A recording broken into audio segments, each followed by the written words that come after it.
All right, welcome everyone to another session. This session is going to deal specifically with analyzing the recommendation report. Um, Past lectures recorded here in Integrity have introduced to the assignment all the genres of the assignment, the recommendation report, the newsletter, etc. This one's going to focus particularly on the audience purpose and genre, ins and outs, so to speak, of a recommendation report. You'll notice your textbook you might as well flip to chapter 19 of your textbook, or if you're using a different edition than the ninth, whatever chapter is on writing recommendation reports. Once you are there, I'd just like to say briefly as you flip there that there are many different types of reports. They have different purposes. Some of them are kind of hybrids. Even when I write reports for the university, I don't always follow this exact template. But certainly I borrow from the major ideas that support the organization and the thinking behind the genre of the recommendation report, which essentially is problem solution, right? That's what the recommendation report is. If you were to flip back to other chapters of your textbook, you'll notice that they have scientific reports, which have a different type of structure because they have a different purpose. Perhaps they're not even solving a problem, they're just looking to duplicate a study or something like that. And therefore the major drivers, the major ideas behind that type of report is different. We're going to focus on the recommendation report simply because of the problem solution format. So the gist of this assignment is that you need to come up with a problem. Maybe you are aware of a problem based on your experience, or as you do your research reading, you define a variety of problems and decide to stick with one. And if everything looks really, really great, and you see no problems inside of your sources, then you kind of have to imagine how either a writer or a piece of writing may contain problems, reverse engineer the problem, and then wind up where your articles have taken you, which is sort of the land where everything is perfect. All the writers are perfect and all the writing is perfect too. So with that, let's take a look at the basic breakdown of a recommendation report. Um, you, Everything's in the name, right? It has a recommendation, offers suggestions, something like this, right? So what should we do about problem X? Should we do function X? Should we choose technology A or B, right? So sometimes it's sort of a compare contrast. You have several choices and you're selecting the best one. Sometimes it's more open and your workplace or whatever it is may not know what to do. So you're simply coming up with a solution out of many, many, many options rather than just several options. If we keep flipping through the textbook now, if you're in the ninth edition, I'm on page 502 and 503. You've got a bit on the writing process, really not all that different. If you look at page 503, they've got this nice little chart. Identify the problem or opportunity, establish criteria for responding to the problem or opportunity, determine the options, could be multiple options, might just be a few, study each, etc., etc. For this assignment in particular, I would simply suggest that, again, you may have to reverse engineer the problem rather than being able to identify it as you would in the workplace because things would be going wrong. Because we're in a classroom, you're going to have to invent things that are going wrong. And that's one of the things you're doing in this assignment. And then you're, again, remember, acting as a consultant to come in from the outside and fix this fictional company's problem in some way. You may be offering advice on how to do something. The problem might be new employees, as I've mentioned many times, kind of like Anson Forsberg and other novice to expert articles, or it might be on the writing itself. We'll be looking at the two examples one on clinical psychology reports, the other on legal waivers from my past students, and seeing how they reverse engineered a problem. If you keep looking through the textbook, you've got criteria, determine the options, study each option according to criteria, etc., etc. This is all just part of good thinking. I'll let you read through these things. What we're more interested in then, if you flip to writing the body of the report, the introduction, you have a number of bullet points as to what types of things go into an introduction. For this project for you, you might not answer all of those bullets, but you'll answer most of them. What you should probably look for when you analyze my past students' really strong recommendation reports is see how they sort of chose a subject and then used these bullets to provide themselves information. if this assignment is hard, it's because you have to invent everything off the top of your head, and you may not know a lot about certain aspects of your subject. So these bullet points can actually help you sort of pre-write or invent material, so to speak. So do use these bullet points under introduction. And I would say that that is true under everything that you see here, methods, results, etc. Use the advice here and the questions that the textbook provides to help you create, sections, passages of your recommendation report. Also, these things will become headers, headings as well, right, for your report when you write it. Writing the front matter, let's take a look at that. You won't need a letter of transmittal. I'm going to ask you to begin with a title page. Essentially, your recommendation report can look like the models from past students. So they'll actually be sharper, crisper models than what you would find here in the textbook, which has some extra sections that really don't pertain to us and what we're doing here for this project. You will need the title page. You will need an abstract of about 200 words. You've got a nice example here in the book. You will need a table of contents, as you'll see from the past students' examples. You may have illustrations, graphs, etc. So you'd need that too. I've got a table of contents, so to speak, for it. You will need an executive summary. An executive summary is simply a brief summary written for the purpose of informing higher-ups in a company, upper-level administration managers, supervisors, whatever it may be, of what's important inside of your recommendation.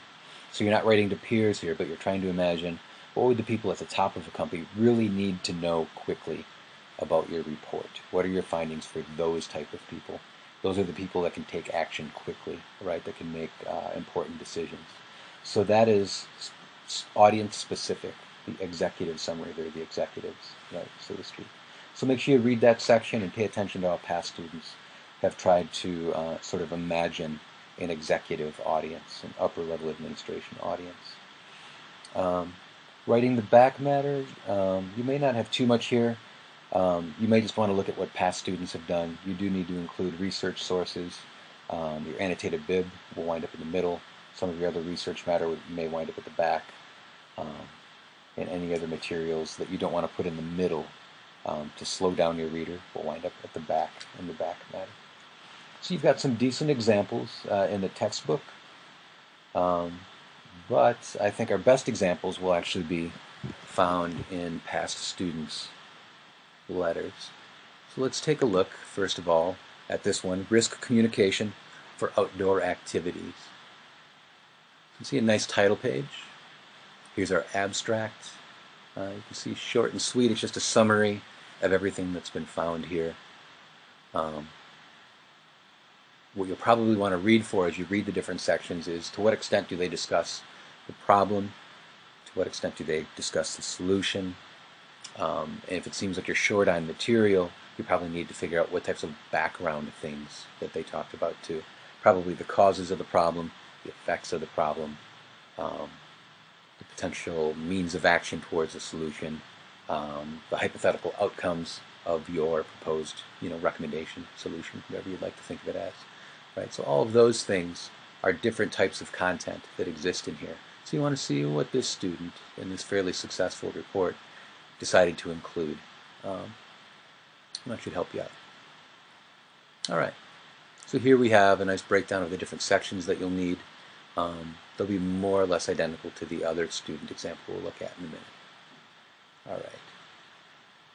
So here's our executive summary. So again, imagine this is being written to sort of upper-level management, people who can make decisions quickly to help out their organization.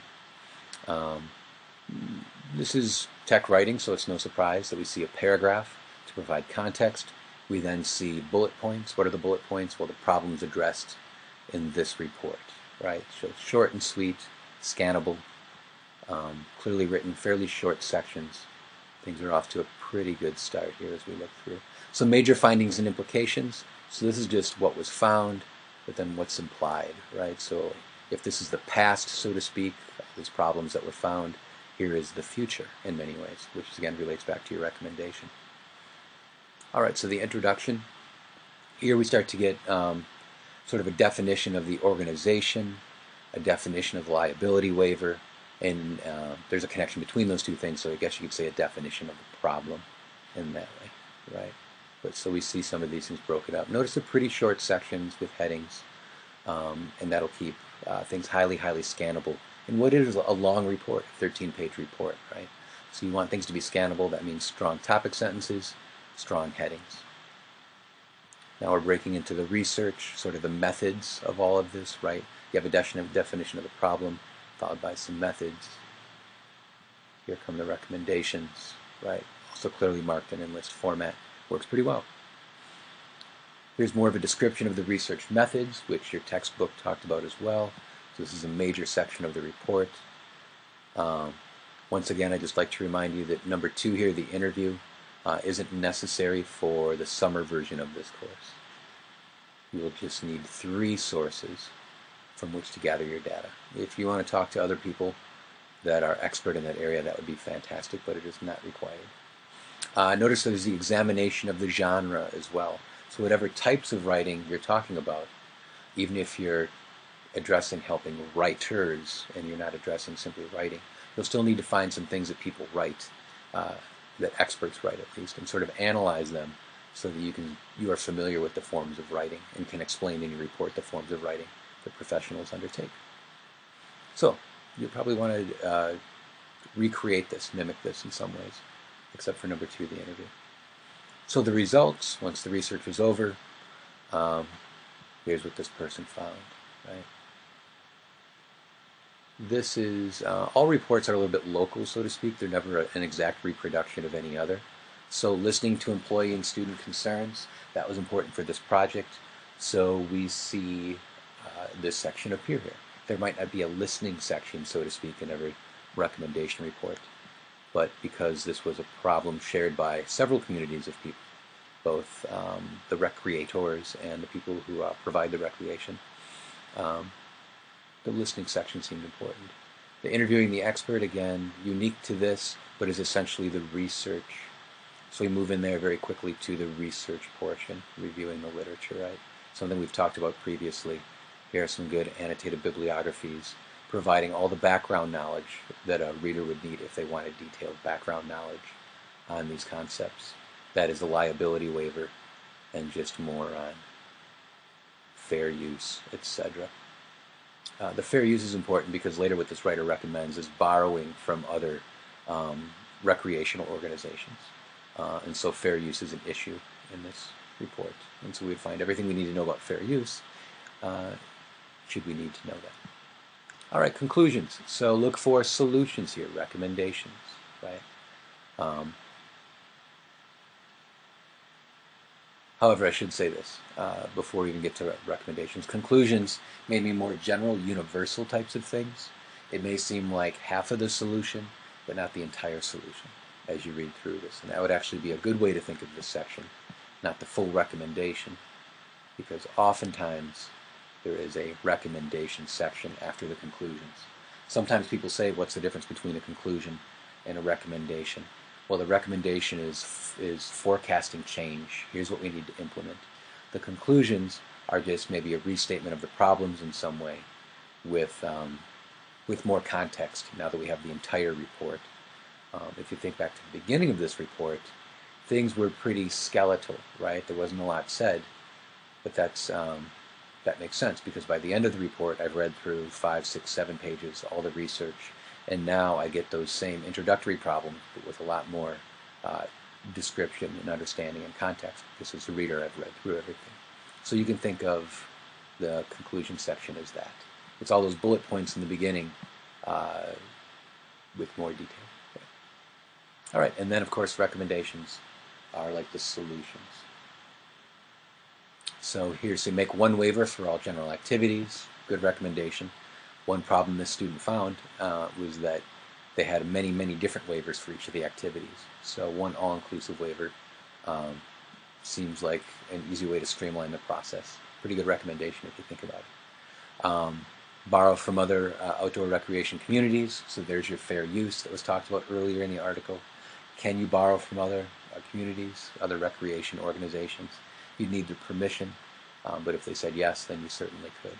Right? And then use clear and accessible language, That's the basics of tech writing.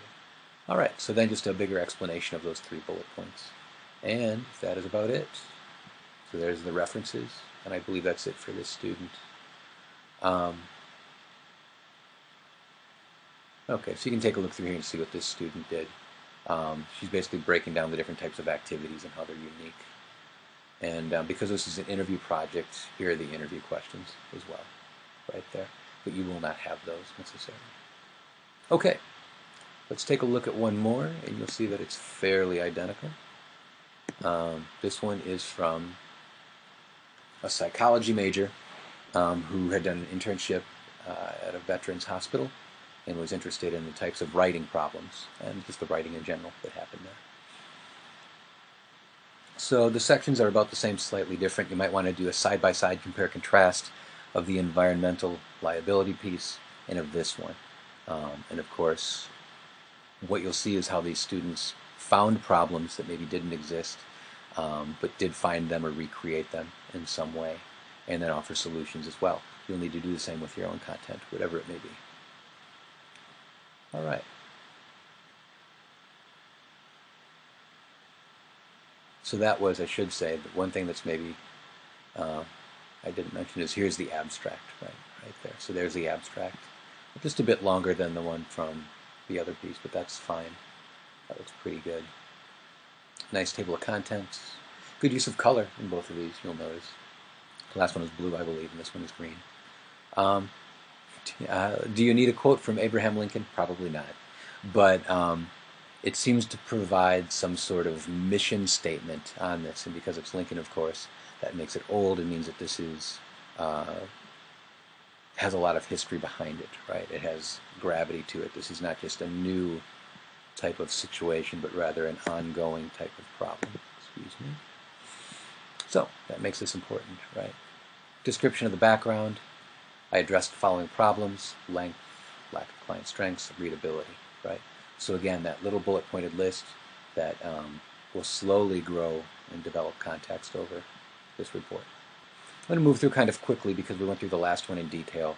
What you really need to do is look for what's duplicated in each of these and think about how you can do the same in your own report. So major findings and implications here. Now, here's our introduction. Here we have a treatment plan. Again, this is sort of a definition in the way that we had a definition of a liability waiver in the last one. We have a definition here of the genre or of the human activity which the genre captures, which the report captures, right? The clinical psychological report. Here's problems at Veterans Affairs. Remember, this is about the culture of the workplace. This assignment is about the culture of the workplace. And so here, it's not just about writing. It's about sort of the organizational problems as well, the cultural problems as well. One being that Veterans Affairs is enormous. That might be a bit vague. Maybe we could rewrite this a bit, but certainly we understand why these problems happen, placed in human context, right? And so that would be a fantastic thing to do, since this assignment is about the culture of the workplace. So then, moving into research, here's some recommendations. Those will pop up again at the end. Notice that they're pretty easy to scan, right? They're in list form. They're fairly short in the beginning, so that I can find these quickly if I want to, right? Offers both the detail I need and the scannability or skimmability. Research methods, there's your bibliography. Here's the results. It's talking about the treatment plans, 1 to 20 pages long, so it's describing the genre, right? And then there are actually samples. I think this is really well done. The documents are hard to understand for the client. T-score 60 or below. People wouldn't know what that is, so she's actually showing the problems in language with specialist terminology, which is one of the problems she's addressing in here. So she's talking about making this readable to the general public and to specialists at the same time, something the genre isn't currently. Okay, so there's the interview with an expert again. Again, a summer course, you don't need to do that. Here's the literature that's reviewed. You can see there are bullet points in here. Those work okay. Try not to do that too much in an annotated bib. But you'll see that it's all new information here and really giving me all the background I would need to understand these problems, right? And clearly what this does is it gives you ethos, right? This is someone who's clearly done their research. And you want that in a recommendation report as well. Show that you're demonstrating your background knowledge, that you have something worth saying and are capable of writing this report. So thus the emphasis on the research done as well. Okay, so here's the conclusions. You could look through what they are and relate them back to the more bullet-pointed forms of the problems and solutions at the beginning. Here's again is our recommendations. More forecasting of the future for change in the recommendation section than in the conclusion section. So again, what you can do is analyze basically each paragraph. One thing I like to say about all writing, I suppose, but about this assignment in particular, is that all statements answer a question. So if you're having trouble figuring out what to say in each section, think of each of these paragraphs as answering a question. Say to yourself, well, this paragraph, after the bullet points here, what question does it seem to be answering? And if you think of it that way, then you can see how you could turn that question into something pertinent to your own recommendation report's content and begin to generate ideas. So all of these paragraphs are responding to questions. If you can reverse engineer the question in some way, you will have plenty to say in your recommendation report.